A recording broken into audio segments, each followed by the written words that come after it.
நேயர்கள்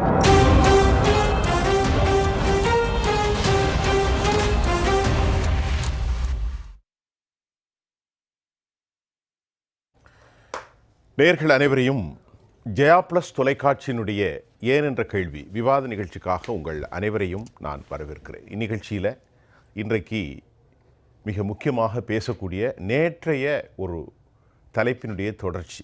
ஆனால் இது முற்றிலுமாக மாறுபட்டது. சரியும் சட்டம் ஒழுங்கு தொடரும் என்கவுண்டர்கள், நிர்வாக திறனில்லாத விளம்பர அரசு, இதுதான் நம்ம பேச போகிறோம். என்கவுண்டர் என்றால் என்ன? என்கவுண்டர் செய்யப்பட வேண்டுமா? என்கவுண்டருடைய நடைமுறை சூத்திரங்கள் என்ன? எந்த ஒரு காலகட்டத்தில் ஒரு குற்றவாளியை என்கவுண்டர் செய்ய வேண்டும்? பொதுவாக ஒரு தவறுகள் நடந்துவிட்டால் நாம் மக்களிடத்தில் யதார்த்தமாக பேசுகிறோம். அரபு நாடுகளைப் போன்று இவர்களை சிறைச்சேதம் செய்ய வேண்டும் என்கிறார்கள், என்கவுண்டர் செய்ய வேண்டும் என்கின்றார்கள். ஆனாலும் கூட இந்தியா போன்ற ஜனநாயக நாடுகளில் வன்போக்கு நடவடிக்கையும் கடும் போக்குக்கும் எப்போதும் இந்த சட்டத்தில் அனுமதி இல்லை. ஆனாலும் கூட என்கவுண்டர் என்கின்றது ஏன்? நிறைய பேசணும். இதெல்லாம் ஏன் சொல்கிறேன்னா, தமிழ்நாட்டில் விடியற்காலை 4:15 சென்னை மீனம்பாக்கத்தில் ஒரு கும்பல் வந்து இறங்குறது. 6:15 சென்னை சாலைகளை நன்கறிந்த அந்த குற்றவாளிகள் தாங்கள் நீண்ட நாள் வாழ வேண்டும் என்று அல்லது தன் உடல் உபாதைகளுக்காக அவர்கள் பாதசாரிகளாக வாக்கிங் போகிற நேரத்தில் செயினை பறிச்சிட்டு ஒரு 26 பவுன், இன்றைக்கு பவுனுடைய விலை 70,000 ரூபாய். கவனிச்சுக்குங்க, எந்த தொழிலும் வராத மூலதன ஐயா. இதை பண்ணிவிட்டு 10:30 மணிக்கெல்லாம் மீனம்பாக்கத்துக்கு போயிடுறான். இப்படி ஒரு தொழில் இருக்கா? அதுவும் தமிழ்நாடு சென்னையை தேர்ந்தெடுத்திருக்கானா? நிறைய பேருக்கு ஆச்சரியமாக இருக்கும். மும்பையிலேருந்து வந்து சென்னையில் 4:15 மணிக்கு வந்து 6:15 செயினை பறிச்சுட்டு 10 மணி ஃப்ளைட்டுக்கு போயிடறேன்னா எவ்வளோ பெரிய கொடூரமான ஒரு நிலை. இதற்கு என்ன காரணம்? நிறைய பேசும். இந்த கொலைகள், போலீஸ் நடவடிக்கை, கொள்ளையர்களுடைய களமாக மாறிய தமிழ்நாடு, அது மாநகர காவலை மீறி தொடர்கின்றதா? இதற்கான வழி என்ன? நம்மோடு பேசுவதற்கு காவல்துறை ஓய்வு பெற்ற மூத்த அதிகாரி ராஜாராம் அவர்கள், அதே போன்று அரசியல் விமர்சகராக திரு ரவிசங்கர், திரு ராமனும் அரசியல் விமர்சகராக, எங்கோடு ஒரு குடும்ப தலைவியாக அம்மையார் சுபா சதீஷ்குமார் அம்மா. அம்மா வாங்க. வணக்கம் சார். நான் சொன்ன கேள்வியை நீங்கள் பார்த்துருங்க. என்கவுண்டருடைய தேவை எங்கே? என்கவுண்டர்னா என்ன? இந்த சம்பவத்தை நீங்கள் எப்படி பார்க்குறீங்க? இப்போது என்கவுண்டர் அப்படிங்கிறது காவல்துறை பண்ணுறதுனால தான் அதில் என்கவுண்டர் அப்படிங்கிற மாதிரி நம்ம நினச்சிட்டு இருக்கோம். என்கவுண்டர்னா காவல்துறை மட்டுமல்ல. ஆமாம், அது வந்து என்கவுண்டர் செய்யக்கூடிய அதிகாரம் எல்லாருக்குமே இருக்குது. சரி, ஒவ்வொரு தனிநபருக்கும் கொடுக்கப்பட்டிருக்கு. ஒரு நபரை அவரை கொலை செய்யறதுக்கு ஒருத்தர் எத்தனித்து அதுக்குள்ள முயற்சிகளை செய்து கொலை செய்ய வந்தால் அவர் திருப்பி தாக்கலாம். கொலை வெறியோடு தாக்கும் ஒரு நபரை திருப்பி தாக்கலாம். இவர் தன்னை காப்பாற்றிக்கொள்ள செல்ஃப் டிஃபென்ஸ். அந்த செல்ஃப் டிஃபென்ஸில் அந்த நபர் இறந்து போனால் அதை தான் என்கவுண்டர்னு சொல்கிறோம். சரி, இப்போ நேற்று நடந்த விஷயம் என்னென்னா, நேற்று காலையில் இப்போ நீங்களே சொன்னீங்க 4:15 மணிக்கு தான் 2 பேர் வந்து பாம்பேலேருந்து ஃப்ளைட்டில் வந்து இறங்குறாங்க. அந்த 2 பேரை இங்கே ஒருத்தர் ரிசீவ் பண்ணுறாரு. அவர் ஒரு பைக் வச்சுருக்காரு. அவர் கர்நாடகாவில் பிடார் அப்படிங்கிற இடத்துல இருந்து வந்திருக்காரு. அந்த வண்டியும் அங்கே தான் ரிஜிஸ்டர் செய்யப்பட்டிருக்கு. அவரை ரிசீவ் பண்ணி, அங்கே 2 பேரையும் ரிசீவ் பண்ணி கூப்பிட்டு அங்கேருந்து வெளியே வராங்க. காலையில் 6 மணிக்கு முதல் அஃபென்ஸ் எங்கே நடக்குன்னா சைதாப்பேட்டையில் 6 மணிக்கு முதல்ல செயின் பறிக்கிறாங்க. அப்படியே தொடர்ந்து 6 செயின் பறிப்புகள். அதில் ஒரு வயதான லேடி வீட்டு வேலை செய்கிறவங்க, அவங்க வீட்டு வேலை செய்கிறதுக்காக போயிட்டு இருக்கையில் அவங்கள வந்து செயினை அத்து அவங்க கொடுக்க மாட்டேன்னு பிடிச்சிட்டு இருக்கப்போ அவங்கள தள்ளி விட்டு கீழே விழுந்து காயப்பட்டிருக்கு. அந்த மாதிரி ஒரு கிட்டத்தட்ட 1 மணி நேரம் 7 மணிக்கே முடிச்சிட்டாங்க. 7 மணிக்கு முடிச்சுட்டு ஏர்போர்ட்டுக்கு போயிட்டாங்க. போயிட்டு 2 பேர் ஏர்போர்ட்டில் போய் ஃப்ளைட்டில் ஏறி உட்காந்துட்டான். இன்ஸ்டண்ட்டாக அப்பமே டிக்கெட் வாங்கிட்டு காலையில் இருக்க பெங்களூர், அதாவது ஹைதராபாத் போகிற டிக்கெட் ஃப்ளைட்டில் போய் ஹைதராபாத்துக்கு டிக்கெட் எடுத்துகிட்டு உட்காந்துருக்காங்க. அவன் இங்கேருந்து தப்பணும், எந்த ஃப்ளைட்டில் டிக்கெட் இருந்தாலும் போயிடுவான். அதே மாதிரி 3வது நபர் அந்த பைக் ஓட்டிகிட்டு வந்தார் இல்லையா, அவர் பைக்கை கொண்டு போய் தரமணி ரயில்வே ஸ்டேஷன் பக்கத்தில் கீழே இருக்கக்கூடிய இடத்துல கொண்டு மறைவாக வண்டியை விட்டுட்டு அதில் வந்து பிஸ்டல் இருந்திருக்கு. அது இன்றைக்கி தான் தெரிய வருது. அவர் அங்கேருந்து ட்ரெயினை பிடிச்சி கிளம்பி போயிடுறாரு. ட்ரெயினில் இங்கேருந்து போகிறார். எங்கே போகிறான்? டுவர்ட்ஸ், அதாவது ஓங்கேல் போகிற ஆந்திரா நோக்கி போகிற அந்த ட்ரெயினில் போகிறாரு. இந்த தகவலை இவங்க 2 பேரையும் உள்ளே போயிட்டாங்க. நம்ம காவல்துறை நேராக போய் பிடிக்க முடியாது. முதல்ல இவங்களை எப்படி லொக்கேட் பண்ணாங்க அப்படின்னா, ஒவ்வொரு அஃபென்ஸும் நடந்த உடனே நமக்கு கம்ப்ளைண்ட் ஆகும். கம்ப்ளைண்ட் ஆகி அடுத்த இன்னொரு அஃபென்ஸை பார்க்கையில் அந்த ஏரியாவில் இருக்க சிசிடிவி ஃபுட்டேஜை அப்படியே பார்த்துட்டு வராங்க. தொடர்ந்து பார்க்கையில் இந்த 1 ஹவரில் 100 ஃபுட்டேஜ் பார்த்துருக்காங்க. அதில் பார்க்கையில் தெரியுது யார் அதே நபர்கள் தான் பண்ணியிருக்காங்க. ஒரே நபர்கள் 2 பேர் தான் பண்ணியிருக்காங்க. அந்த வண்டி நம்பர் மற்றதெல்லாம் தெரியுது. இதை வச்சு அந்த வண்டி எந்த பக்கம் போகுது அப்படின்னு நாங்கள் ஃபாலோ பண்ணி போகல, அது ஏர்போர்ட்டை நோக்கி போகுது. ஏற்கனவே 2 மாதத்துக்கு முன்னாடி இதே மாதிரி 18/1/2025 அதாவது ஜனவரி மாதம் நம்ம நேற்று சொன்னோம் அதே ஏரியா அந்த அஃபென்ஸ்லையும் சேலையூர். ஆமாம், அதுலேயும் வந்து எங்கேருந்து வெளியே வருதுன்னா ஏர்போர்ட்லேருந்து வந்து அப்படி இந்த சேலையூர் தாம்பரம் அப்படிலாம் போய் ஒரு ரவுண்ட் அடிச்சுட்டு திருப்பி ஏர்போர்ட்டுக்கு வருது. ஸோ காவல்துறைக்கு வந்து இந்த ஏர்போர்ட்டை நோக்கி இது போகிறதுன்னு அவங்க உஷாராயிட்டு அங்கே இருக்கக்கூடிய நம்ம ஏசி இருக்காங்க, ஏசி இன்ஸ்பெக்டர் அங்கே போலீஸ் ஸ்டேஷன் இருக்குது, அவங்களுக்கு இன்ஃபார்ம் பண்ணுறாங்க. இன்ஃபார்ம் பண்ண உடனே அவங்க சிஎஸ்எஃப்க்கு இன்ஃபார்ம் பண்ணுறாங்க. சிஎஸ்எஃப் கண்ட்ரோலில் தான் அந்த ஏர்போர்ட் இருக்குது. அங்கே ஏர்போர்ட் அத்தாரிட்டிகிட்டே அவங்க பேசுகிறாங்க, இங்கேருந்து மேலதிகாரிகளும் பேசுகிறாங்க. யார் வந்து இப்போ அதாவது டிக்கெட் ஆல்ரெடி அதாவது ரிசர்வ் பண்ணாமல் உடனடியாக வந்து டிக்கெட் எடுத்துகிட்டு வந்தாங்க 2 பேர் யார் அப்படின்னு பார்க்கல. 2 பேர் வந்து இது மாதிரி இந்த ஃப்ளைட்டில் டிக்கெட் எடுத்துகிட்டு உள்ளே போய் உட்காந்துருக்காங்க. ஆனால் ஃப்ளைட் கிளம்பலை.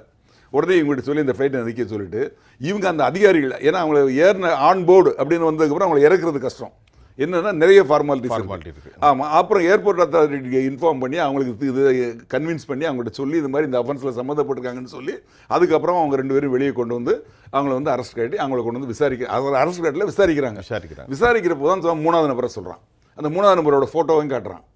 அவன் எங்கே போகிறான்னா ட்ரெயினில் போயிட்டு இருக்கான்னு சொல்கிறான். உடனே இவங்க என்ன பண்ணுறாங்க, இங்கேருந்து ஆர்பிஎஃப் இன்ஃபார்ம் பண்ணி ரயில்வே போலீஸ் அத்தாரிட்டிக்கு இன்ஃபார்ம் பண்ணி இந்த ட்ரெயின் எங்கே போயிட்டுருக்கு அப்படின்னு பார்த்து அதுக்கு முன்னாடி உள்ள இதில் அவங்க ரெடியாக இருந்து ஓங்கையில் நிறுத்தி கம்ப்ளீட்டாக செக் பண்ணுறாங்க.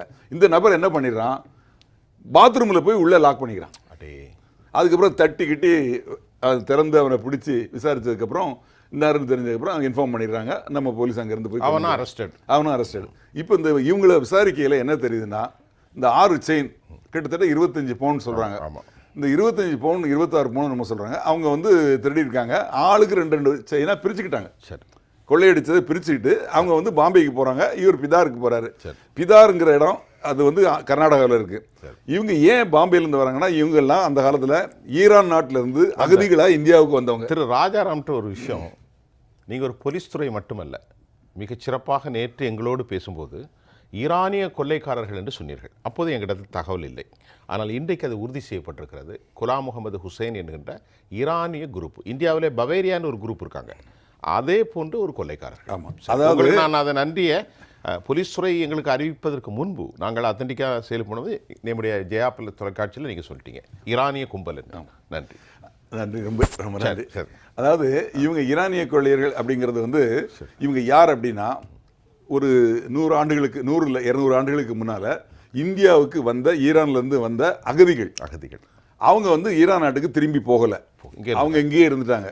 இந்தியா சுதந்திரம் அடைஞ்சதுக்கப்புறம் அவங்களுக்கு என்ன பண்ணுறாங்க, அகதிகளாக நீங்கள் திரும்பி போகணும்னு கையில் இல்லை நாங்கள் இங்கேயே இருக்கிறோன்னு சொன்னதுனால அவங்களுக்கு வந்து அங்கே பாம்பேயில் தானே வெஸ்ட் தானே அப்படிங்கிற இடத்துல ஒரு இடத்த கொடுத்து இதில் நீங்கள் குடியிருந்துங்கன்னு கொடுக்குறாங்க.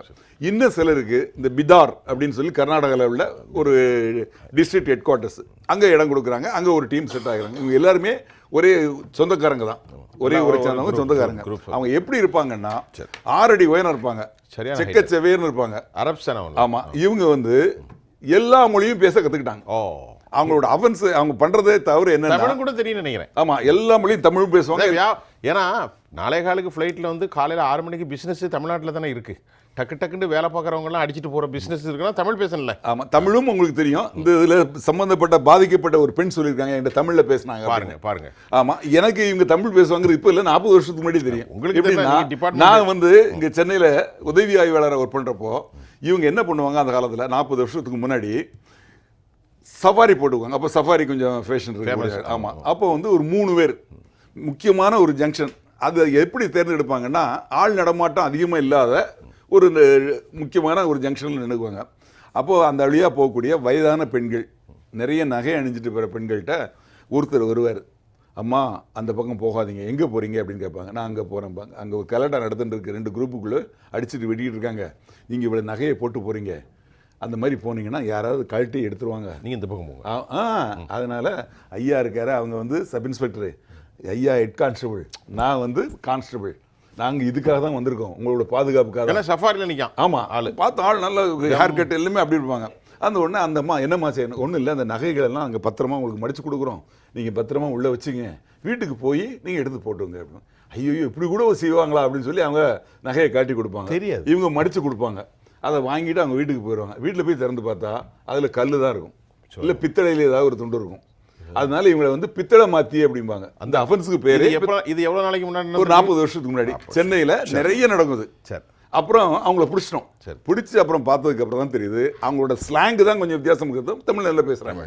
இவங்க யாருன்னா ஈரான் நாட்டை சேர்ந்தவங்க. இவங்க அங்கிருந்து இங்கே வராங்க, வந்து அஃபென்ஸ் பண்ணிட்டு போயிடுவாங்க திருப்பி. இதுதான் எங்களோட எம்மோ. இப்போ முதல் கட்டமாக நீங்கள் இவ்வளோ செய்தி சொல்லியிருக்கீங்க, ஒரு 10 நிமிஷம் அவங்க என்னென்ன நடந்திருக்கு அப்படின்னு ரெண்டாவது நம்ம பேசுவோம். சரி, இதோட தொடர்ச்சியா இன்னும் 2 அஃபென்ஸ் பண்ணியிருக்காங்க. இது 40 வருஷத்துக்கு முன்னாடி. 2 வருஷத்துக்கு முன்னாடி சொல்லுங்க இதே கேங் வந்து இப்போ மாத்திட்டாங்க. இந்த பித்தளை மாத்தி அப்படிங்கறத மாத்தி காலத்துக்கு ஏற்றவாறு மாத்திட்டாங்க. ஸ்நாச்சிங், இந்த ஸ்நாச்சிங் எப்படி நடந்தது 2 வருஷத்துக்கு முன்னாடி கார்ல நேற்று பேசல கூட சொன்னேன். கார்லயே அங்கே மகாராஷ்டிராலேருந்து வந்து நம்ம புழலில் வந்து வண்டியை நிறுத்திட்டு, அந்த டோல் பிளாசா தாண்டி வண்டியை நிறுத்திட்டு அங்கே ஒரு பைக்கை திருடிட்டு இதே மாதிரி 1 மணி நேரத்தில் ஒரு 10 அஃபென்ஸ் வடசென்னை பகுதியில். ஆமாம், வடசென்னையில் அடிச்சு புழல் அந்த பகுதியில். ஆமாம், அடிச்சுட்டு திருப்பி அதே இடத்துல பைக்கை கொண்டு விட்டு திருப்பி காரில் ஏறி போயிடுறாங்க. இதில் என்னன்னா இதே மாதிரி ஃபுட்டேஜில் பார்க்கல தொப்பி போட்டிருக்காங்க. எங்களோட எம்மோ என்னன்னா, நான் சொன்ன பார்த்தீங்க பித்தளை மாற்றி, அந்த காலத்துலேயே தொப்பி போட்டிருப்பாங்க. அவங்களோட எம்மோவே அதுதான். அந்த தொப்பி போட்டிருந்தாங்கன்னா அவங்க தான் அப்படிங்கிறத ஒரு போலீஸுக்கு ஓரளவு தெரியும். ஆனால் போலீஸுக்கு ஏராளமான சோர்ஸ் இருக்கும். இன்னும் ஆட்கள், இந்த மாதிரி ஆட்கள், அதில் வந்து அவங்களுக்கு தெரியும். அந்த ஆட்களோட லுக் இப்போ நான் சொன்னேன் இல்லையா, கலராக இருப்பான். ஆனால் ஆளை பார்த்தா ஃபிலிம் ஆக்டர் மாதிரி கியூட்டாக இருக்காங்க, நல்லா இருப்பாங்க, ரொம்ப அழகாக இருப்பாங்க. ஆள் ஜம்முன்னு இருப்பாங்க. சொன்ன மிலிட்டரி ஆஃபீஸர், போலீஸ் ஆஃபீஸர் சொன்னால் நம்புற மாதிரி. நேற்று அவனை ஃப்ளைட்டில் ஏறும்போது ஒரு காலில் உள்ள ஷூ வச்சு தான் கண்டுபிடிச்சாங்க. அதே ஷூ தான் இருந்துச்சான். ஆமாம், ட்ரெஸ்ஸை மாற்றிட்டாங்க. சரி, ஆமாம், அந்த மாதிரி போய் அதில் வந்து பிடிச்சாங்க. சரி, அதுக்கப்புறம் இப்போ 1 மாதம் 2 மாதத்துக்கு முன்னாடி சொன்ன பாருங்க, தாம்பரம் ஏரியா வந்தாங்கன்னா ஒரு ரவுண்ட் அடிச்சுட்டு அதோட முடிச்சுட்டு போயிடுறது. அந்த தாம்பரத்தில் போனது இந்த கேங்கான்னு சொல்லி இப்போ விசாரிச்சுட்டு இருக்காங்க. இன்னொரு குறுக்கீடு, தாம்பரம், வடசென்னை புழல், இன்றைக்கு நடந்திருக்கு சைதாப்பேட்டை.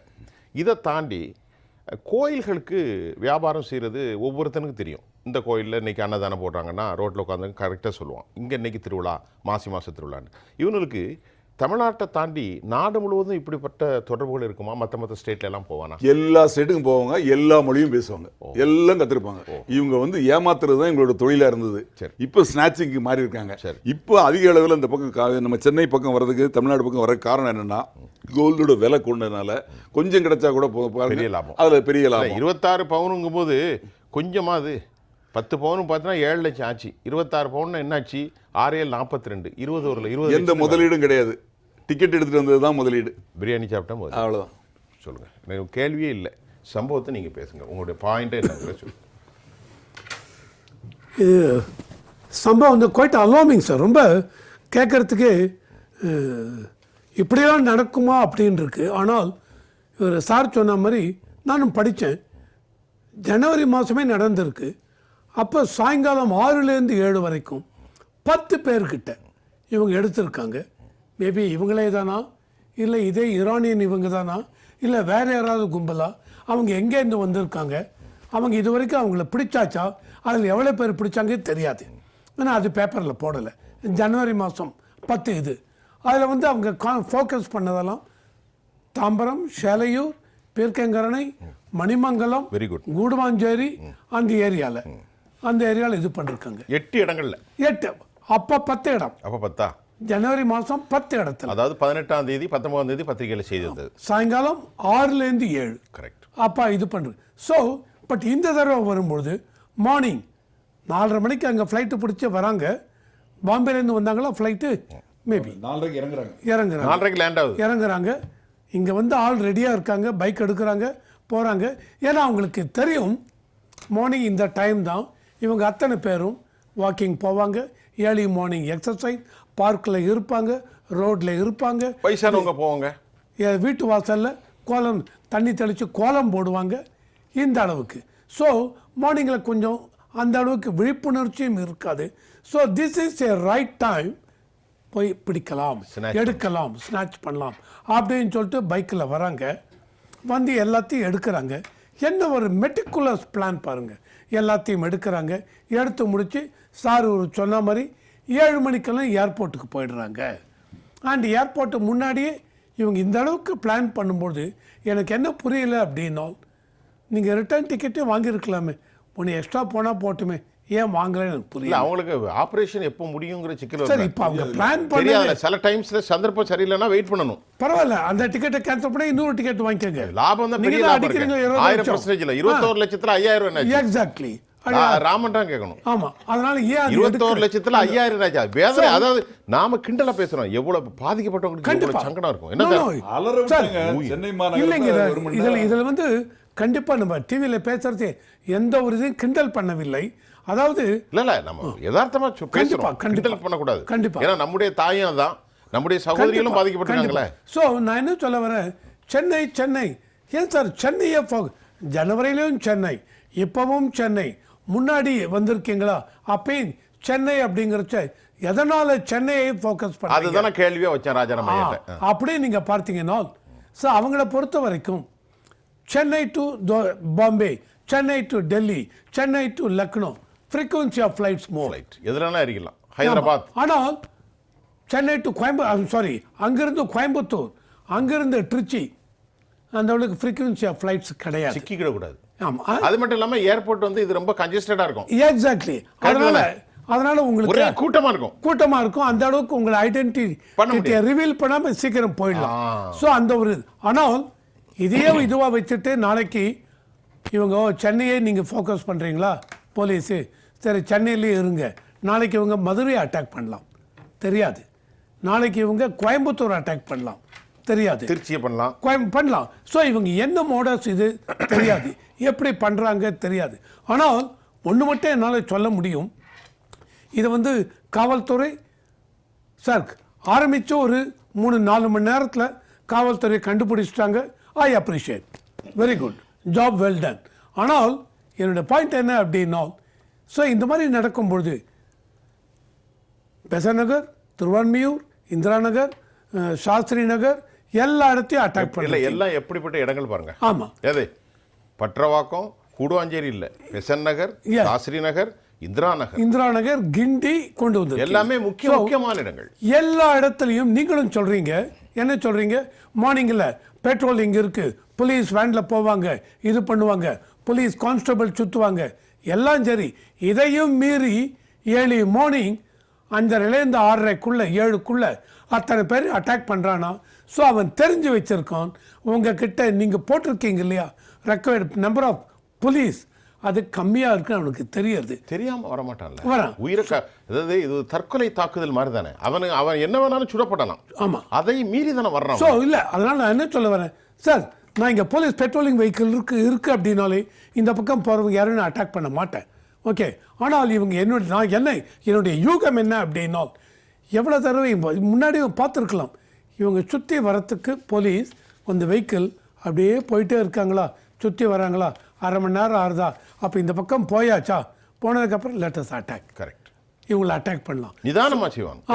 ஒரு நிமிஷம் சார், இந்த விஷயங்களை ஆப்ரேஷன் பண்ணும்போது சார் சொன்ன மாதிரி சார் அந்த ஆங்கிள் சொல்கிறாங்க எப்படி ஹவு டு அப்ரோச்னு. இங்கே இதை எப்படி ரொம்ப நிதானமாக பார்ப்பாங்க இல்லையா, இந்த பார்க் வசதிகள்லாம். இல்லை, அதாவது ஒருத்தன் முன்னாடி வந்து பேசிட்டு ஒருத்தன் முன்னாடி வந்துட்டான். சரி, 2 பேர் தான் காலையில வராங்க. 4:15. இன்னொருத்தன் முதல் நாளே வந்து பைக்கோட வரான், வந்து சர்வே பண்றான்.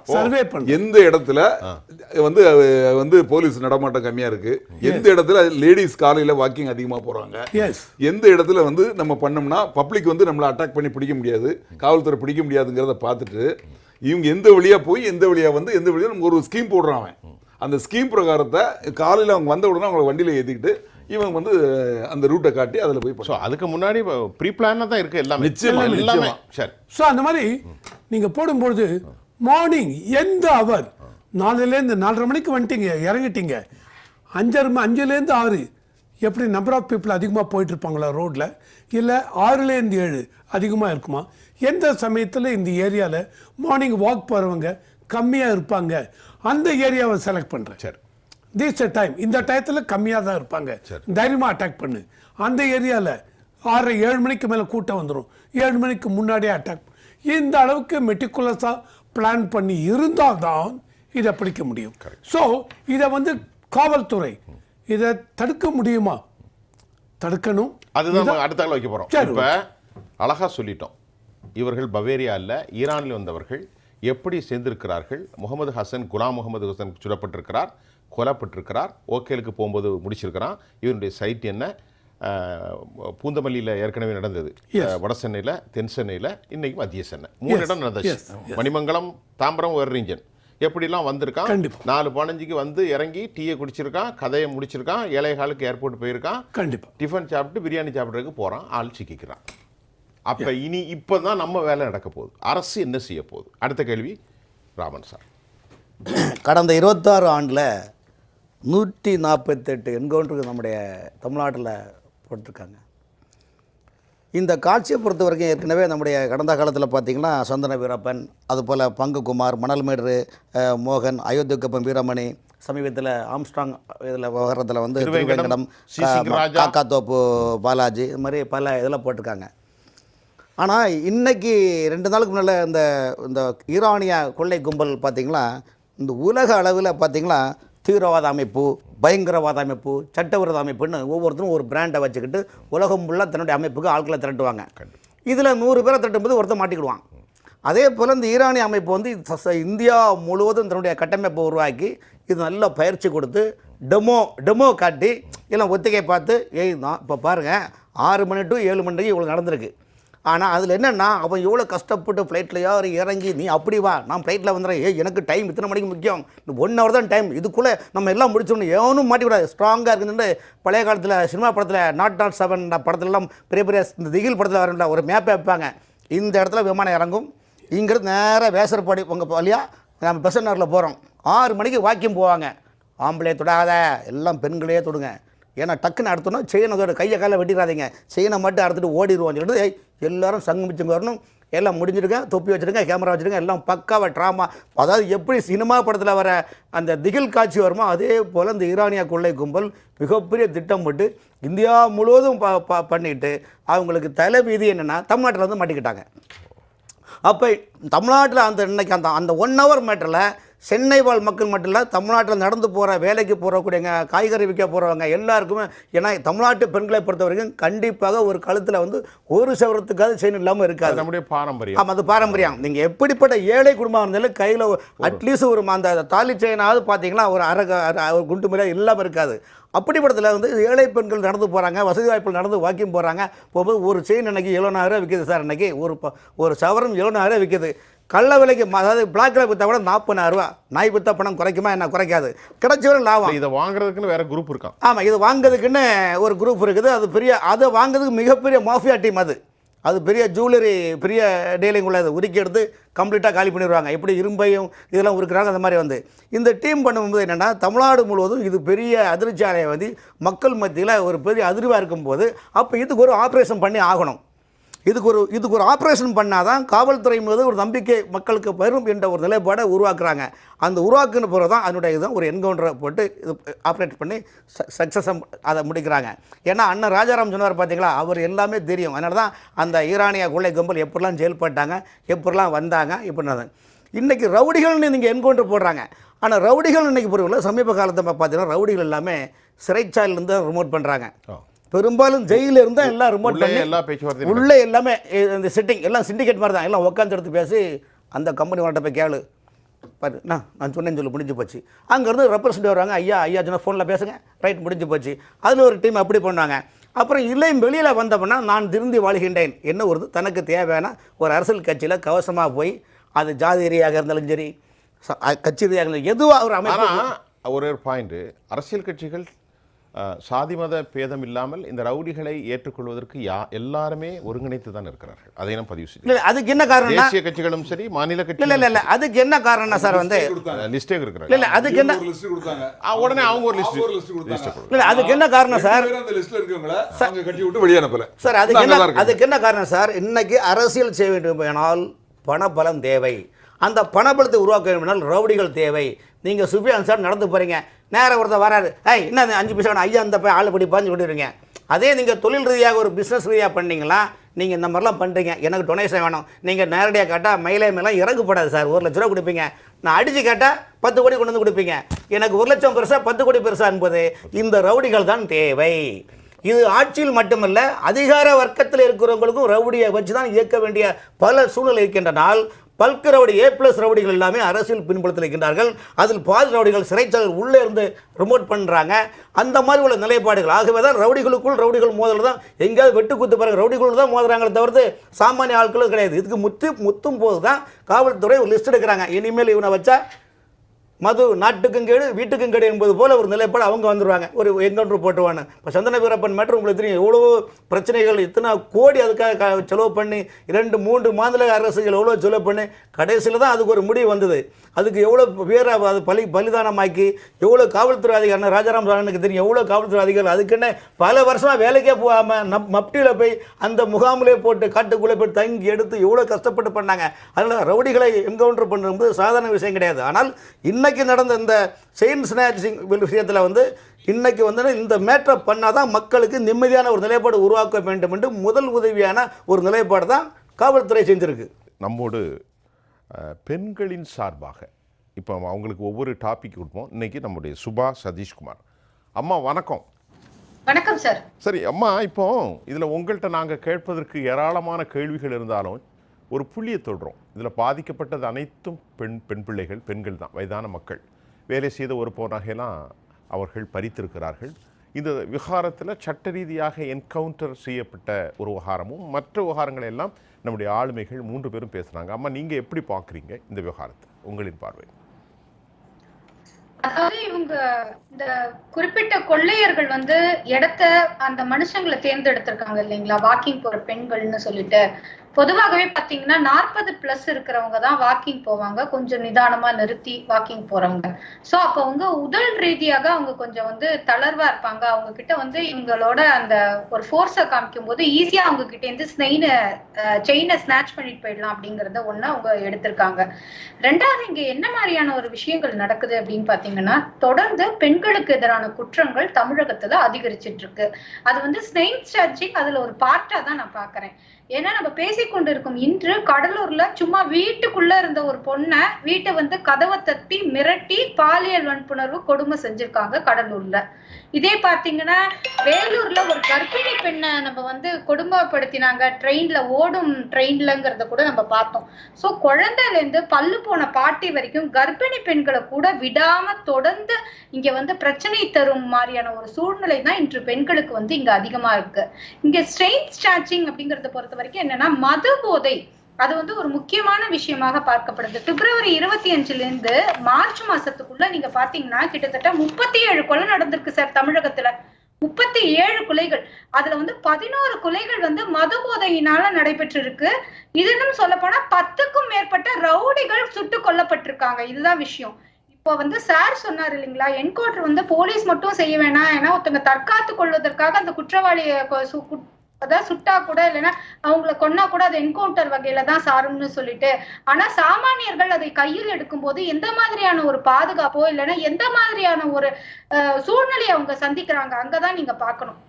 இவங்க இவ்வளவு பிளான்டா பண்ணிருக்காங்க. முதல் நாளே வந்து அந்த இடத்த நோட்டம் போட்டிருக்காங்க. ஜனவரி மாசம் சென்னையில தாம்பரம், சேலையூர் அந்த மாதிரியான பகுதிகள் எல்லாம் ரெடி பண்ணிருக்காங்க அப்படின்னா, அங்க ஆல்ரெடி பண்ணிருக்காங்க அப்படின்னா, போலீஸ் கண்காணிப்பு, காவல்துறை கேமராக்கள் என்ன செய்யறாங்க, காவல்துறை என்ன செய்யுது தமிழகத்துல அப்படிங்கிற மிகப்பெரிய ஒரு கேள்வி வருது. காவல்துறையின் கைகள் கட்டப்பட்டிருக்கா? இந்த 10 ரவுடி சொன்னோம் இல்லைங்களா, ஒரு இடத்துல அந்த கொலை நடக்கல. தமிழகம் முழுவதும் நான் சொல்றது எங்கன்னா, பரமக்குடி, தஞ்சாவூர், கும்பகோணம், ஷோலிங்கர், காரைக்குடி, கரூர், ஆரணி, சென்னை, ஈரோடு, மதுரை அப்படின்னு சொல்லிட்டு இவ்வளவு இடத்துல ரவுடிகள் வந்து சுட்டு கொல்லப்பட்டிருக்காங்க. சோ தொடர்ந்து மது போதையினால் நடக்கும் கொலைகளும் இந்த மாதிரியான ஒரு கொலைகள், அதாவது ரவுடிகள் கொலைகளும் நடைபெற்றிருக்கு. இதை தாண்டி சமூக ஆர்வலர்களும் தொடர்ந்து ஏதாவது ஒரு விஷயத்தை எக்ஸ்போஸ் பண்ணாங்கன்னா அவங்களுக்கான கொலை பட்ட பகல்ல. நான் 2 மாசம் முன்னாடி எனக்கு உயிர் பயம் இருக்கு, என்ன கொல்ல போறாங்கன்னு சொன்னவரை வந்து நம்ம பார்த்தோம், நெல்லையில சுட்டு கொண்டாங்க. நாம் பேசிக்கொண்டிருக்கும் இந்த நாள்ல தேசிய ஆணையம், அதாவது மனித உரிமை ஆணையம் என்ன பண்ணிருக்காங்கன்னா, வாலண்டியரா இந்த கேஸ் எடுத்து இது பத்தின அந்த ரிப்போர்ட்டை வந்து சப்மிட் பண்ணுங்க, காவல்துறைக்கு வந்து சொல்லியிருக்காங்க. இன்னொரு 4 வீக்ஸ்ல நீங்க இதை பத்தின ரிப்போர்ட்டை சப்மிட் பண்ணும் அப்படின்னு சொல்லியிருக்காங்க. சோ தொடர்ந்து இந்த வழக்கு சிபிசிஐடிக்கு மாற்றப்படுமாங்கிறத பார்க்கணும். இங்க தமிழகத்துலதான் ரொம்ப ஆச்சரியமான ஒரு விஷயம் கோயம்புத்தூர்ல நடந்ததுங்க. அதாவது ஒரு வேன்ல ஒரு குண்டு வெடிச்சது. ஆனா எல்லாமே அதை முதல்ல சொன்னது சிலிண்டர் வெடிப்புன்னு தான் சொன்னாங்க. இப்போ அதை மாத்தி சொல்லியிருக்காங்களான்னு தெரியாது. சோ இங்க குற்றங்கள் மறைக்கப்படுவதனாலேயே குற்றவாளிகள் சுதந்திரமாக செயல்படுகிறார்கள், குற்றங்கள் அதிகரிக்கின்றன. இந்த ரெண்டுமே குற்றங்கள் மறைக்கப்படுறதுனால வர விஷயங்கள். அடுத்தது, இதே ஜெயா டிவி டிபேட்ல நம்ம பேசியிருக்கோம். ஜனவரி 10 அன்றைக்கு ஒரு சட்ட திருத்த மசோதா தமிழ்நாடு அரசு போட்டாங்க. முன்னாடி பெண்களுக்கான அந்த எதிராக கொடுமைகளுக்கு என்ன மாதிரியான ஒரு விஷயங்கள்லாம் இங்க இருந்துச்சு, ஆனா இந்த 10ஆம் தேதி அன்னைக்கு நாங்க என்ன மாதிரியான ஒரு மாற்றங்கள்லாம் பண்ணியிருக்கோம் அப்படின்னு சொல்லிட்டு, நான் சட்டத்துறையும் காவல்துறையும் நாட்டின் உயரிய மாண்பாக மதிக்கிறேன், அதை ரொம்ப தலைவணங்கி ஏற்றுக்கொள்கிறேன். ஆனா அந்த மாதிரியான ஒரு விஷயங்கள் நடந்திருக்கா? ஏன்னா அந்த கேங் ரேப்புக்கு முன்னாடி ஆயுள்னு சொன்னாங்க, அப்புறம் அந்த சட்ட திருத்த மசோதால அதை மரண தண்டனையா மாத்தினாங்க. ஹாபிச்சுவல் அஃபெண்டர்னு சொன்னாங்க, அவங்களுக்கு எல்லாம் ஆயுள்னு சொன்னாங்க, அப்புறம் மரண தண்டனையா மாத்தினாங்க. பாலியல் கொடுமை நடந்துச்சுன்னா 3 years நோ தண்டனைன்னு முதல்ல இருந்துச்சு, அதுக்கப்புறம் அதை 5 years, அதுவும் இல்லாம இந்த ஃபர்ஸ்ட் 5 years, செகண்ட் இல்லைன்னா 7 years வரைக்கும் இன்க்ரீஸ் பண்ணலான்ட்டு. ஆசிட் ரிச்சுக்கெல்லாம் 10 வருஷம்னு இருந்தது, அதை ஆயுளா மாத்தினாங்க. ஆசிட் ரிச்ச முயற்சி செய்தாலே 5ல இருந்து 7 வருஷம் இருந்தது, ஆனா இப்ப 10 வருஷமும் ஆயுளா மாத்தினாங்க. இவ்வளவுதான் நீங்க மாத்தின பிறகும் கூட இந்த குற்றங்கள் நடைபெற்றிருக்கா? அன்றைக்கு இதே தமிழக அரசு என்ன மாதிரியான ஒரு விஷயங்களை சொன்னாங்க? இன்னைக்கு பாருங்க, நாங்க சட்ட திருத்த மசோதாவை கொண்டு வந்துட்டோம், இனிமே தமிழகத்துல சட்டம் ஒழுங்கு அப்படியே தூக்கி கோபுரத்துல நிறுத்திடும், விளக்கு வச்ச மாதிரி இருக்கும் அப்படின்னாங்க. என்ன இருக்கு? ஏதாவது பெண்களுக்கு எதிரான குற்றங்கள் கொடுமைகள் குறைந்தபாடு இருக்கா? கன்னியாகுமரியில 2 மாதத்துக்கு முன்னாடி +1 மாணவிய ஒரு பாலியல் வன்புணர்வு செஞ்சாங்க, அவங்களுக்கான கேஸ் இங்க இருக்கு. நாட்டுல பூரா இங்கே நம்ம டிபேட்லயே பேசியிருக்கோம் சார். போக்சோ சட்டத்துல யாரெல்லாம் கைது செய்யப்படுறாங்களோ அவங்களுக்கான தண்டனையை 45 நாட்களுக்குள்ள அரசு தர ஆவணம் செய்ய வேண்டும்னு சொல்லிட்டு, எந்த மாதிரியான சட்ட திருத்த மசோதாக்களை நீங்கள் சட்டசபையில் கொண்டு வருகிறீர்கள், அது மக்களுக்கு எவ்வாறு பயனளிக்கிறது அப்படிங்கிறது தான் முக்கியம். சுபா எடுத்துக்கிறேன். முக்கியமான பாயிண்ட் ரவிசங்கர் சார்ட்ட சொல்லிட்டு நம்ம காவல்துறை எல்லாரும் கேட்டு தான் அவர்கிட்ட கேட்கணும். இப்போ இதில் எந்த இடத்துல குறைபாடு நீங்கள் பார்க்குறீங்க? இப்போது ஒரு அரசு தேர்ந்தெடுக்க போகுது, யார்கிட்ட ரோட்டில் போகிற எல்லாத்தையும் நம்ம கேட்க முடியாது. என்னுடைய வீட்டில் கொலை நடந்திருக்கு, கொலை நடக்கிறது, என் வீட்டில் செயின் ஸ்நாட்ச் நடக்குன்னு ஒருத்தன் பாதிக்கப்பட்டவன் யார்கிட்ட போய் கேட்பான்? காவல்துறை அதிகாரி. காவல்துறை அதிகாரி யார்? அரசினுடைய பிரதிநிதி. இந்த எந்த இடத்துல லேப்பிங் சார்? கண்டிப்பாக நீங்கள் சொன்ன மாதிரி எங்கள் வீட்டில் ஒரு பிரச்சனை நடக்கிறது அப்படின்னும் நிறைய காவல்துறைக்கு தான் போகிறேன். சம்மந்தப்பட்டவங்க ஆமாம், எல்லாரும் போக மாட்டான். ஆமாம். இந்த இன்சிடெண்ட்டை பார்த்தீங்கன்னு வச்சுங்க, இந்த 7 பேர் 8 பேர் நடந்து எல்லாருக்குமே தெரியும், காவல்துறைக்கும் தெரிஞ்சிருது. இதுக்கு இப்போ எஃப்ஐஆர் ஃபைல் பண்ணிருக்காங்களா மெயினாக, அண்ட் யார் யார் எவ்வளோ இது விட்டுருக்கீங்க, இதெல்லாம் எடுத்துருக்கீங்களா, ரைட், இதெல்லாம் அப்புறம் டீட்டெயில் விட்டுருங்க. ஆனால் எப்படி குறைக்கணும் அப்படிங்கிறச்ச இவங்களுக்கு டோட்டலி, நான் முதல்ல ஒரு இதில் படித்தேன், இன்னும் ஒருத்தட்ட பேசும்போது சொன்னாங்க, தமிழ்நாட்டில் டோட்டல் போலீஸ் ஃபோர்ஸ் 1,35,000 பேர் மொதல் இருக்காங்க. தமிழ்நாட்டில் 7.5 கோடி 8 கோடி மக்களை சர்வ் பண்ணுறதுக்கு அந்த நம்பர் ஆஃப் இவங்க பீப்புள் போறவில்லை அப்படிங்கிற மாதிரி நான் படித்தேன். ஓகேவா? ஸோ மேபி 1,35,000 இருக்கலாம், 1,35,000. ஓகே, அது போறவில்லை. நாங்கள் போறவில்லை, அதனால் இந்த மாதிரி கிரைம் நடக்கிறது ஒத்துக்க மாட்டேன். அதுக்கு நான் ஒத்துக்க மாட்டேன். போறவில்லை அப்படின்னால் இப்போ மார்னிங் இந்த மாதிரி நான் இப்போ இந்த இன்சிடென்ட் மட்டும் எடுத்துக்கிறேன். ஏன்னா நம்ம கொடுத்த டயத்துக்குள்ள எப்படி பேசணும். இந்த இன்சிடெண்ட்டு சென்னையை ஃபோக்கஸ் பண்ணிங்க, சென்னை சிட்டியை ஃபோக்கஸ் பண்ணிங்க. ஸோ நான் என்ன சொல்கிறேன், சென்னை சிட்டி நாளைக்கு சென்னை சபர்ப் மரமலை நகர் வரைக்கும் போயிருக்கு. சென்னை சபர்ப் கிட்டத்தட்ட செங்கல்பட்டு வரைக்கும் போயிருக்கு. ஓகேவா? அப்போது நீங்கள் சென்னை சிட்டி அண்டு சபர்ப் இந்த இடத்துல மட்டும் இன்னைக்கு ஒரு 25,000-30,000 போலீஸ் இருக்காங்கன்னா மேபி இன்க்ரீஸ் டு 50,000 50,000. ஏன்னா இங்கே தான் உங்களுக்கு நடக்கிறது. ஸோ இந்த இடத்துல நம்பர் ஆஃப் போலீஸ் இவங்களை அதிகப்படுத்தலாம். சார் 1,35,000 நீங்கள் 5 லட்சம் நான் கேட்கல, 5 லட்சம் பேர் இன்க்ரீஸ் பண்ணுன்னு கேட்கல. பட்ஜெட்டில் ஃபண்ட்ஸ் அலோகேட் பண்ண முடியாது, ஏன்னா ஃபைனான்ஷியல் சைடு நான் பார்க்குறேன். ஆனால் இந்த மாதிரி நான் சொன்ன மாதிரி எந்த ஏரியாவில் நடக்கிறது அந்த ஏரியாவில் மட்டும் நம்பர் ஆஃப் இதை இன்க்ரீஸ் பண்ணுங்கள். ரெண்டாவது சட்டத்திட்டம். இப்போ இவங்க சுபாஷ் சதீஷ்குமார் மேடம் ரொம்ப அழகாக பேசினாங்க. அந்த இது பார்க்குறச்ச நீங்கள் இந்த அளவுக்கு கொண்டு வந்திருக்கீங்களே, இது எந்த அளவுக்கு ட்ரக்கோனியன் ஸ்டெப். இதெல்லாம் இந்த மாதிரி இருக்கும்போது இப்போ பிடிச்சிங்க இந்த ஆள், இவனுக்கு மினிமம் இது. ஆனால் இது ஒரு ராபரி, சைன் ஸ்நாச்சிங் எல்லாம் ராபரி கீழே வருமா என்ன? இல்லை, இது படுகொலைகள் நேற்று பேசும்போது சொன்னோம், இது சாதாரணமாக இருந்தால் அவங்க 6 மாதத்தில் வந்துடுவாங்க. இது மிகப்பெரிய டெகாய்டிசம், அந்த அடிப்படையில் படுகொலைகள் நடக்கக்கூடிய கொள்ளை வழக்குகளில் பதிவு செய்திருக்கிறது சொல்லப்பட்டது. தெரியல, அதான் இவங்க இப்போ இந்த மாதிரி ஃபைல் நீங்க சொன்னீங்க இல்லையா, அதான் இல்லை போலீஸ் அந்த மாதிரி ஃபைல் பண்ணிருப்பாங்க. கோர்ட்டுக்கு போகும்போது இது எப்படி இந்த செக்ஷன் கீழே நீங்க ஃபைல் பண்ணீங்க கேள்வி கேட்கு அவங்க கேட்பாங்க. இல்லை எந்த விதத்தில் மர்டர் நடந்திருக்கு, எங்க மர்டர் அட்டெம்ப்ட் இருக்கு. ரைட். ஸோ இதெல்லாம் வந்து லூப் ஹோல்ஸ், இதை வச்சுட்டு வெளியில் வருவாங்க. இந்த லூப் ஹோலில் அவங்க வெளியாகும். நான் 6 மாதத்தில் வெளில வந்தாச்சு சார். எனக்கு மீதி அந்த 5 மாதம் உள்ளே இருந்தேன். சாப்பாடு அவங்க கொடுத்தாங்க, போலீஸ் எல்லாம் சாப்பிட்டேன். நான் ஏற்கனவே எடுத்த பணம் 27 லட்சம் உள்ளே எடுத்தும் போயாச்சு. நான் இங்கெல்லாம் விற்க மாட்டேன். ராஜஸ்தான் எங்கே என்னுடைய இதுவோ அங்கே கொண்டு போய் விற்றுப்பேன். பணம் வந்தாச்சு. மறுபடியும் 5 மாதம் கழிச்சு நான் என்ன பண்ண போகிறேன், மறுபடியும் இதை செய்ய போகிறேன். ஸோ இது வந்து இந்த இன்சிடென்ட் மட்டும் இல்லை, எல்லா இதுக்கும் சேர்ந்தது. ஸோ அந்த மாதிரி இருக்கிறச்ச போலீஸ் நீங்கள் சார் இப்போ கொண்டு வந்துட்டாங்க சிஸ்டம். ஆன்லைனில் நான் எஃப்ஐஆர், முந்தியெல்லாம் வந்து நான் எஃப்ஐஆர் ஃபைல் பண்ணணும் அப்படின்னாலே மாற்றி ஸ்டேஷனுக்கு போகணும் சார். அவ்வளோ ஈஸியாக எஃப்ஐஆர் ஃபைல் பண்ண மாட்டாங்க. Sir Rajaram sir, you can correct me if I am wrong. Okay, அந்த மாதிரி அவ்வளோ ஈஸியாக ஃபைல் பண்ண மாட்டாங்க. ஏன்னா எஃப்ஐஆர் நான் ஃபைல் பண்ணிட்டேன்னு வச்சுங்க, நாளைக்கு அதனுடைய ஸ்டேட்டஸ் என்ன ஆச்சு, ஏது ஆச்சு, என்ன கண்டுபிடிச்சிங்களா இல்லையா, ஸ்டேட்டஸ் சொல்லிகிட்டே இருக்கணும்.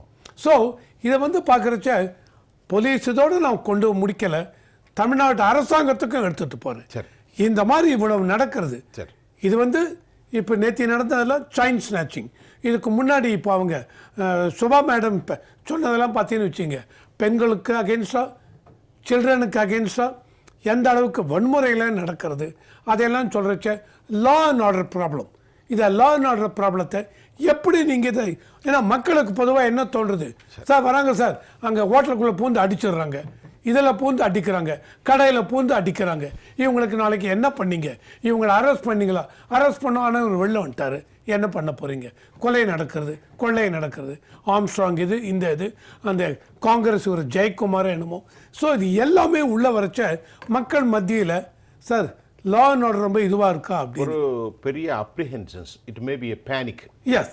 ஸோ இதில் வந்து அப்போ என்ன பண்ணணும், அரசாங்கம் எந்த விதத்தில் இது இம்ப்ரூவ் பண்ணலாம் போலீஸுக்கு. ஏன்னா போலீஸ் முன்னாடியே சொல்லிட்டாங்க நம்பர் ஆஃப் பீப்புள் எங்கிட்ட கம்மியாக இருக்குது. அப்படியே நம்பர் ஆஃப் பீப்புள் அதிகம் நான் கொடுத்தாலும் இவங்க என்னை பிடிச்சி கொண்டு வராங்கன்னு வச்சுங்க, நாங்கள் இந்த யாரை பிடிச்சிங்களோ அவன் 3 மாதம் 4 மாதம் வெளில வந்துட்டாரு, முடிஞ்சு போச்சு. அவங்களுக்கு எந்த விதத்துலையும் பிரச்சனை இல்லை சார்.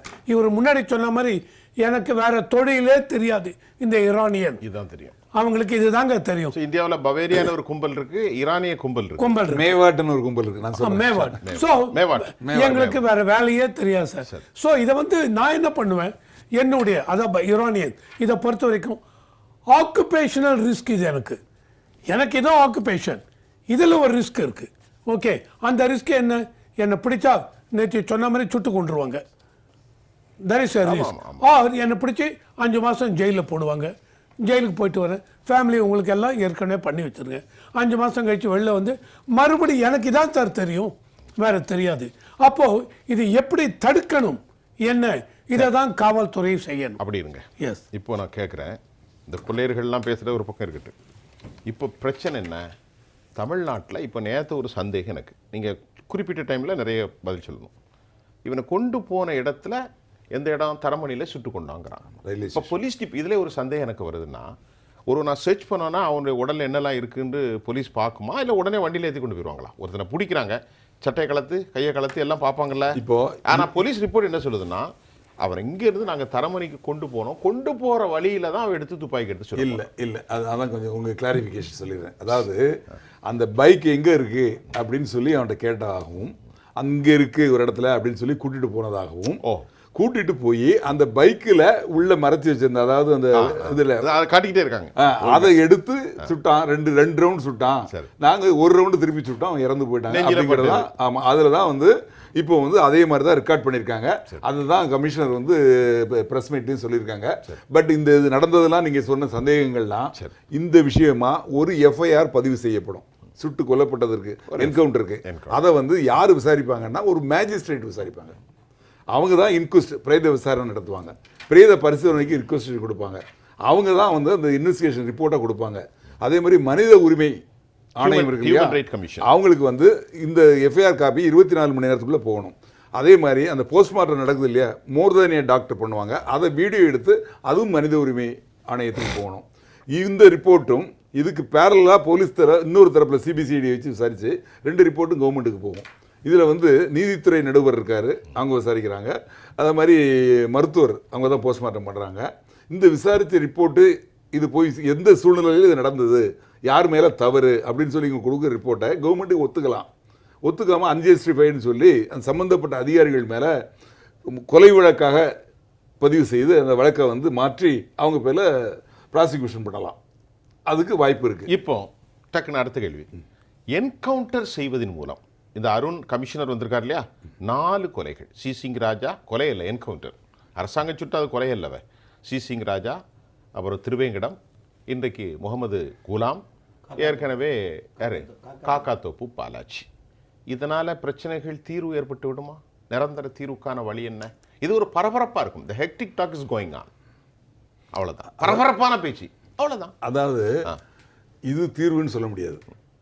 இப்போ இந்த ஈரானிய கொள்ளையில் ஒருத்தருங்க சுட்டு கொல்லப்பட்டிருக்கார் என்கவுண்டரில் அப்படிங்கிற தகவல் அங்கே போகிறப்போ இனிமேல் சென்னையை நோக்கி வர்றது குறையும். வரமாட்டாங்க கொஞ்ச நாளைக்கு வரமாட்டாங்க.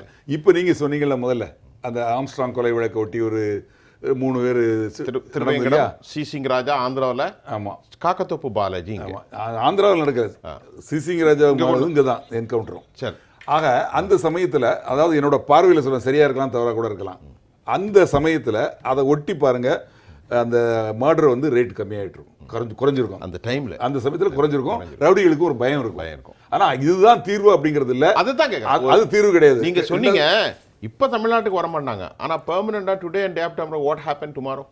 இப்போ இவங்களை கட்டுப்படுத்தணும் அப்படிங்கிற ஒரு சூழ்நிலை வர்றப்போ அவங்க இங்கே கிடையாது, அவங்களோட வாழ்விடம் வேற இடம், அது மகாராஷ்டிராவையோ இல்லை பிதார்லையோ எங்கேயோ இருக்கிறாங்க. அவங்க வந்து அந்த ஃப்ளைட்டு போய் அடுத்த நாட்டுக்குள்ளே போய் அப்படி ஒரு ரவுண்டு போய் அடித்து குண்டுலாம் போட்டு திரும்பி வந்துடுவாங்களா, அது மாதிரி கரெக்டாக எய்ம் பண்ணுறாங்க, பிளான் பண்ணுறாங்க, எய்ம் பண்ணுறாங்க, அடிச்சுட்டு உடனே திரும்பி போயிடுறாங்க. முகத்தை கூட காட்டலை, நேற்று முகமூடி போட்டிருக்காங்க. அந்த அளவுக்கு இருந்தும் கூட சிசிடிவியை பார்த்து இவங்க தான் அப்படிங்கிறத ஒரு அளவுக்கு கொண்டு வந்து நம்ம பண்ணியிருக்கிறோம். ஆனால் அதுக்காக வந்து அது பாராட்ட வேண்டிய விஷயம் தான். காவல்துறை இதெல்லாம் தடுக்கணும் அப்படின்னா எங்கே இருக்குன்னா இவங்களோட ஆரிஜின் எங்கே இருக்கோ அங்கே இருக்கவங்க அதை செய்யணும், அங்கே செய்யணும். அதே மாதிரி அங்கே யாரெல்லாம் கேஸ், இவன் பேரில் 50 கேஸ் இருக்கு, சுட்டு கொல்லப்பட்டவங்க ஆரிஜினா பவேரியாவோ நீங்க மேவாட்டோ இதெல்லாம் இருக்கட்டு. இப்ப நாம தமிழ்நாட்டு அரசாங்கத்திடத்தில் பொறுப்பு இருக்கிறது. ஆமா, நிச்சயமா. நீ ஓ எல்லையோட ஏன் எல்லைக்கு வந்தா காலி. அதே மாதிரி இந்தியாவில் போதையை கடத்திட்டு சிங்கப்பூர்ல போய் தப்ப முடியுமா? சவுதி அரேபியால தப்ப முடியுமா? துபாயில சார்ஜால தப்ப முடியுமா? ஓ ஆரிஜின் இந்தியாவுக்கு வந்து கம்ப்ளைண்ட் பண்ண மாட்டாங்க. என்னுடைய ஏர்போர்ட்டுக்குள்ள வந்தா காலி. தமிழ்நாட்டுடைய சட்ட ஒழுங்கை கை வைத்திருக்கக்கூடிய தமிழக அரசு என்ன செய்கிறது? இப்போ என்ன செய்ய வேண்டும்? அதாவது என்ன ஒரே ஒரு பாயிண்ட் ஆட் பண்ணி, அதாவது காவல்துறை அவங்களால என்ன முடியுமோ அதை செய்கிறாங்க. காவல்துறை ஆரம்பிக்கப்படுறதோட நோக்கமே என்னென்னா குற்றங்கள் நடக்காமல் தடுப்பதும் நடந்த குற்றங்களை கண்டுபிடிக்கிறதும், அதுக்கு தான் ஆரம்பித்தாங்க. ஆனால் சமீப காலங்களில் விஐபி பந்தோபஸ்த் அப்படிங்கிறது ஒன்று, ராஜீவ்காந்தி இங்கே இறந்து போனதுக்கு அப்புறம் அதுக்கு தான் முக்கியத்துவம் கொடுக்குறாங்க.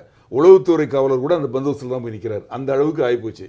ஆக இவங்க குற்றத்தை தடுக்கணும்னா பீட் போகணும், அந்த பீட்டு போகிறதுக்கு இவங்க நேரம் இல்லை, ஆழம் இல்லை. அதுதான் இந்த மாதிரி ஒரு சூழ்நிலை. அதனால தான் நான் சொல்கிறேன், ஸ்ட்ரென்த் வந்து 134 சொல்கிறோம் இல்லையா, அதில் ஒரு 10,000 பணியிடங்கள் காலியாக இருக்குது. இன்னும் ஒரு 13,000 பேர் வந்து டிஎஸ்பி பட்டாலியன் இருக்காங்க, அவங்கள இங்கே கொண்டு வாங்க. ரவிசங்கர் சார், நீங்கள் ஏதாவது சொல்ல வந்தீங்க? ஒரே ஒரு நிமிஷம் தான். அதாவது இந்த இன்டென்சிட்டி, அதாவது இப்போ நடந்துருது, உடனே மக்கள் எல்லாம் பதட்டமாக இருக்காங்க, போலீஸ் பதட்டமாக இருக்காங்க, அரசாங்கம் பதட்டமாக இருக்காங்க. பொதுவாக இந்த அசம்பிளி இது நடக்கும் பொழுது கூடிய வரைக்கும் அரசாங்கம் ஆகட்டும் போலீஸ் ஆகட்டும் எந்த ஒரு இதுவும் நடக்காமல் இருக்கணும்னு பார்த்துப்பாங்க. ஏன்னா நாளைக்கு நடந்தால் அசம்பிளியில் பெரிய கொஸ்டின் வரும். ஸோ இந்த இதெல்லாம் வந்து ஜனவரி மாதம் நடந்தது சார். ஜனவரி 18 கரெக்டாக 10 இடத்துல சாயங்காலம் 6லேருந்து 7 வரைக்கும். ஸோ அதுக்கப்புறம் மேபி ஜனவரி 28 ஜனவரி 30 வரைக்கும் ஓகே ரொம்ப விழிப்பாக இருப்பீங்க. அதுக்கப்புறம் விட்டாச்சு, அவ்வளோதான். இப்போ அதனால் இப்போ மறுபடியும் இன்னைக்கு நடந்திருக்கு, நேற்று நடந்திருக்கு, இது இன்னும் ஒரு 10 நாளைக்கு போலீஸ் விழிப்பாக இருப்பாங்க, 15 நாளைக்கு.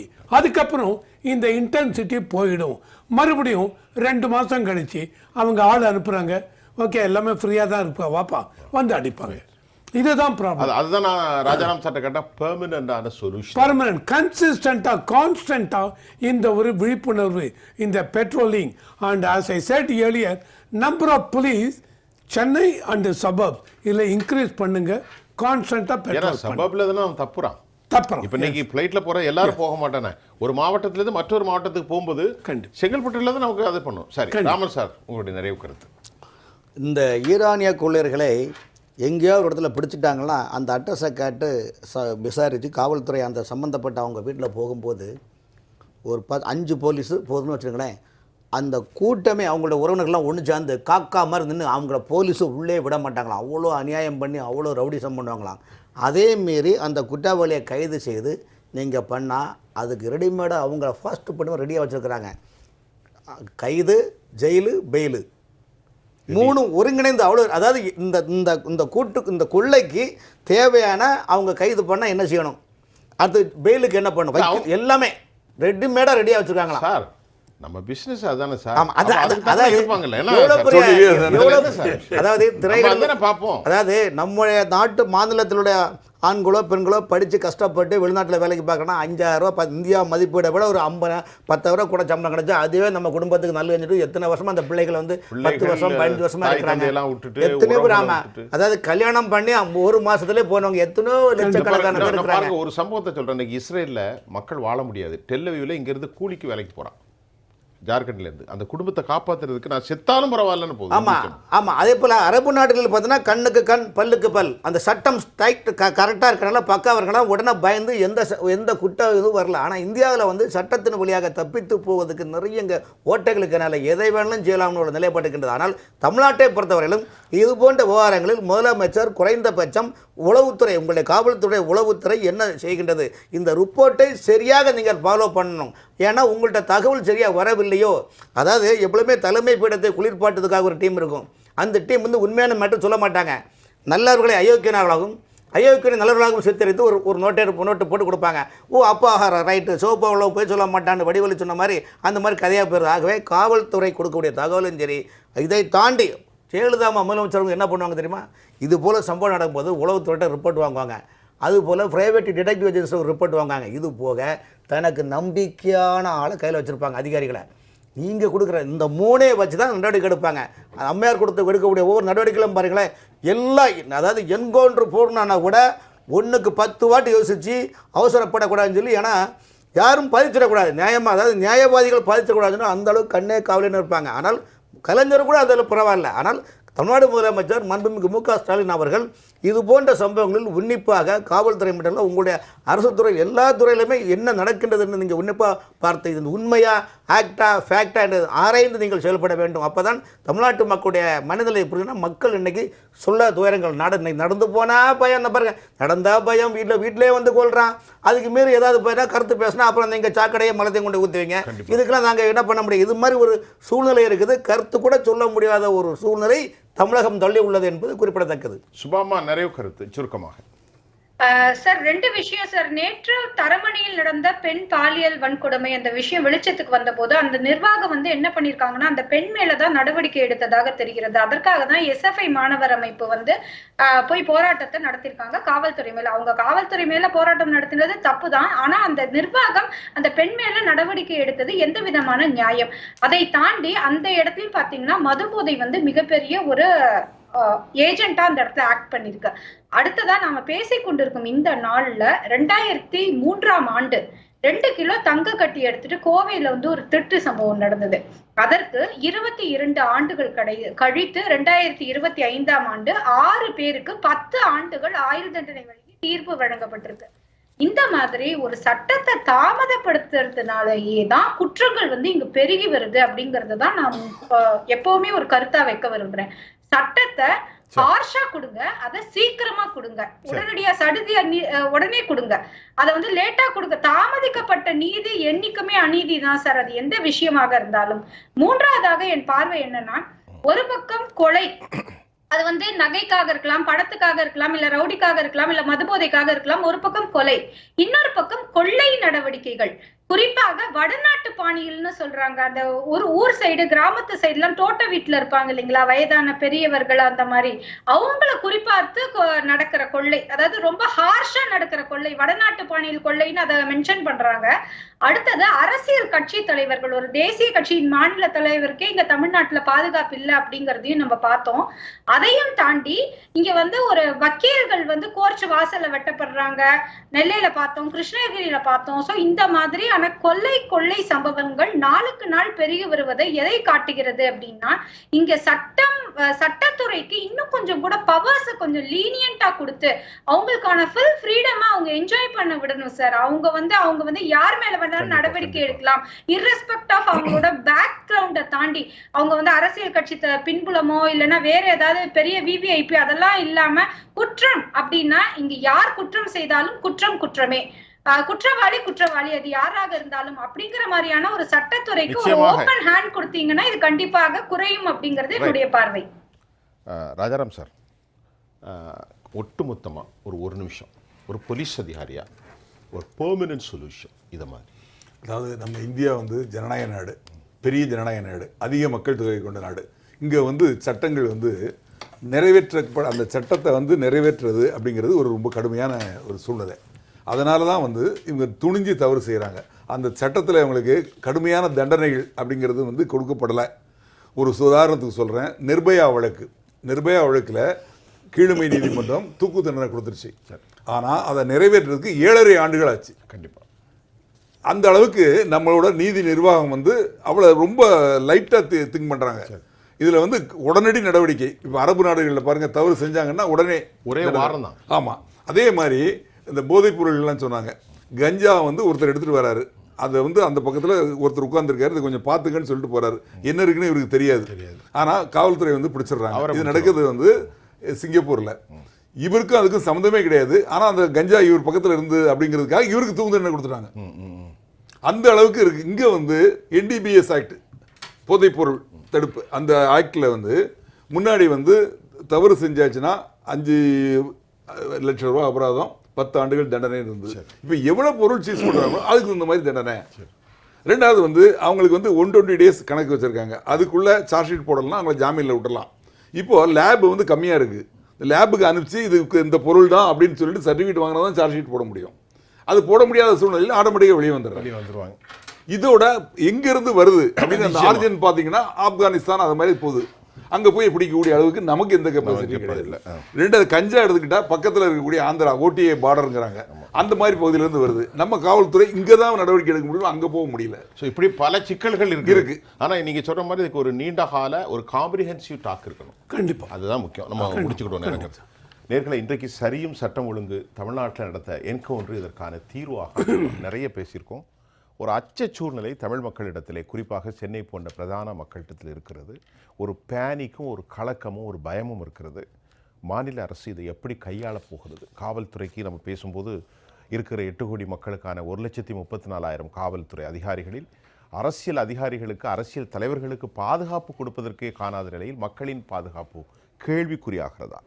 இந்நிகழ்ச்சியில் எம்மோடு பேசிய ஓய்வு பெற்ற காவல்துறை அதிகாரி திரு ராஜாராம், ரவிசங்கர், VS ராமன், சுபா, உங்கள் அனைவருக்கும் நான் உழப்புவேன். மீண்டும் மற்றொரு களத்தில் நான் உங்களை சந்திக்கின்றேன். அதுவரை உங்கள் அனைவரிடமிருந்தும் நான் உங்கள் சுஃபியான், ஜெயா பிளஸ் தொலைக்காட்சிக்காக நன்றி. மீண்டும் சந்திப்போம்.